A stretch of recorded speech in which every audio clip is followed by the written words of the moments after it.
ममता बनर्जी दिल्ली आई और चली गई। 3 दिन दिल्ली में रही, चली गई। ममता बनर्जी आई, सोनिया गांधी से मिली नहीं, यह भी चर्चा हो गया।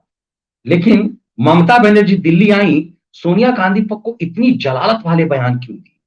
क्यों ममता बनर्जी ने कहा कि क्यों संविधान में लिखा है कि सोनिया गांधी से मिला ही जाए जो दिल्ली आए? तो क्या जब हम दिल्ली आएंगे तो सोनिया गांधी से मिलेंगे? ऐसा किसी संविधान में नहीं लिखा है। लेकिन ममता जब भी दिल्ली आई हैं, सोनिया से मिली है। तो फिर ऐसा क्यों हुआ? ममता ना सिर्फ सोनिया से ना मिली, बल्कि ममता सोनिया कांग्रेस के विध्वंस में लगी हुई है। ममता बनर्जी ने मेघालय कांग्रेस को पूरी तरह से निगल लिया। उसके 21 में से 17 विधायकों को तोड़ करके टीएमसी में शामिल कर दिया, मतलब पूरी पार्टी को खत्म कर दिया। कांग्रेस मेघालय में सबसे बड़ी पार्टी थी, सत्ता हासिल ना कर पाने की टीस थी। अब पूरे कांग्रेस को टीएमसी ने निगल लिया। कुछ दिन पहले इसी टीएमसी ने, इसी ममता बनर्जी ने कांग्रेस के महिला विंग की अध्यक्ष सुष्मिता देव को अपनी पार्टी में शामिल कर लिया और फिर उन्हें राज्यसभा भेज दिया। सुष्मिता देव कांग्रेस की बची खुची महिला नेताओं में से एक थी। उस सुष्मिता देव को त्रिपुरा का कमान दे दिया, राज्यसभा का मेंबर भी बना दिया। सुष्मिता देव को यह लगने लगा कि जब सोनिया गांधी अपनी बिटिया को राज्यसभा नहीं भेज पा रही है, अब लोकसभा जीतना रायबरेली से उनके खुद के लिए कठिन हो गया है, बेटा जाकर के वायनाड से लड़ता है, पारंपरिक सीट हार रहा है, तो फिर इस महिला कांग्रेस के अध्यक्ष की क्या हैसियत है?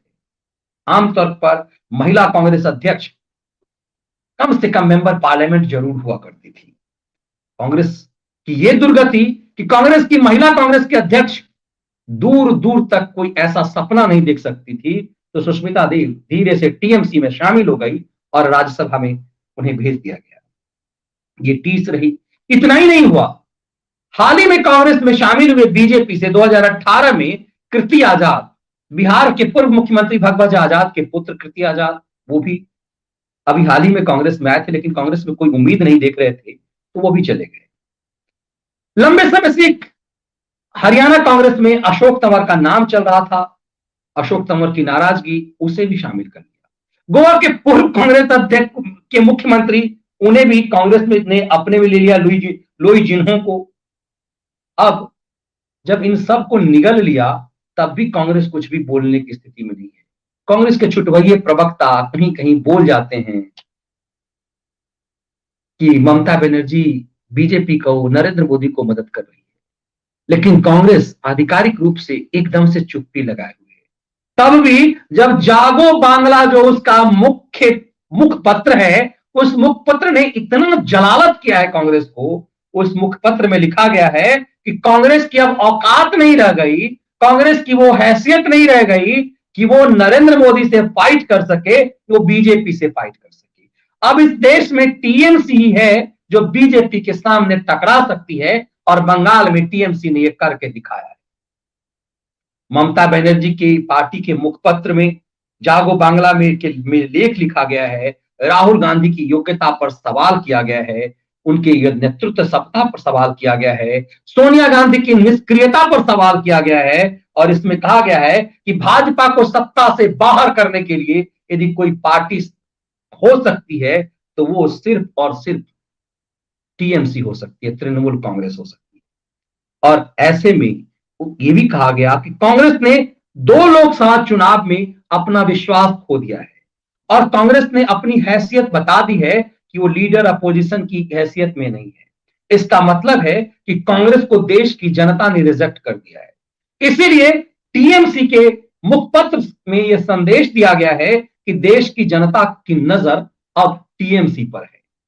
इतनी जलालत भरी लेख में, ऐसे जागो बांग्ला में जिस ढंग से कांग्रेस को जलील किया गया, उसके बाद भी कांग्रेस को काटो तो खून नहीं की स्थिति है।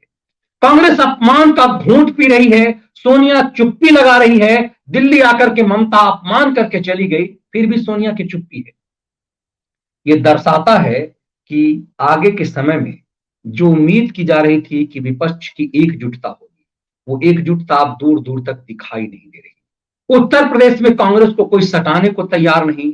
प्रियंका वाड्रा खूब तेज पसीने बहा रही है, लेकिन कहीं पर भी जीत की संभावना नहीं दिख रही। रायबरेली जो एकमात्र कांग्रेस की संसदीय सीट है, वहां के तमाम विधायक कांग्रेस से बाहर हो गए हैं।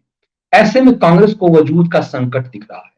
उस कंडीशन में ममता बनर्जी की ये तलखी, ये टिप्पणी, ये मुखपत्र के द्वारा कांग्रेस का किया जाना अपमान, इसके बाद भी कांग्रेस की चुप्पी, दरअसल कांग्रेस वेट एंड वॉच कर रही है। इसलिए क्योंकि कांग्रेस को लगता है कि कोई भी ऐसा शब्द नहीं कि भविष्य में जब कोई ऐसा अवसर आए तो हमें कोई रिजेक्ट कर दे और नेता सदन या फिर लीडर अपोजिशन जैसे शब्द उसे दूर दूर तक दिखाई नहीं दे।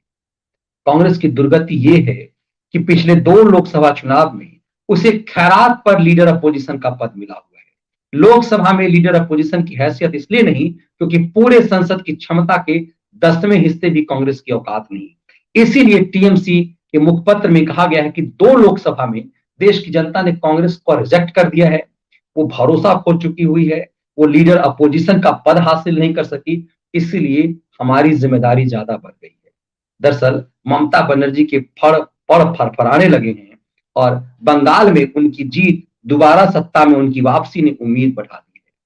और भूलने वाली बात नहीं है कि जब ममता बनर्जी की पार्टी वहां जीती थी, राहुल गांधी ने एक ट्वीट किया था और उस ट्वीट के माध्यम से राहुल गांधी ने ऐसे ट्वीट किया जैसे लगा कि ये उनकी पार्टी की जीत है। तब जबकि 0 सन्नाटा रही कांग्रेस, तब जबकि राहुल गांधी एक दिन चुनाव प्रचार करने गए और कहा जाता है कि कांग्रेस जिस भी गठबंधन के साथ जुड़ती है उसका वजूद खत्म कर देती है। बिहार में आरजेडी, यूपी में सपा और अब बंगाल में वामपंथियों की कब्र खोद दी राहुल गांधी ने। इसी से सचेत होकर ममता बनर्जी ने तय कर लिया कि वो कांग्रेस से सटने वाली नहीं है और ये जलालत सोनिया कांग्रेस को करके ममता बनर्जी ने साबित ये संदेश दे दिया कि दरअसल देश की जनता की नजरों से कांग्रेस किस कदर उतर चुकी हुई है।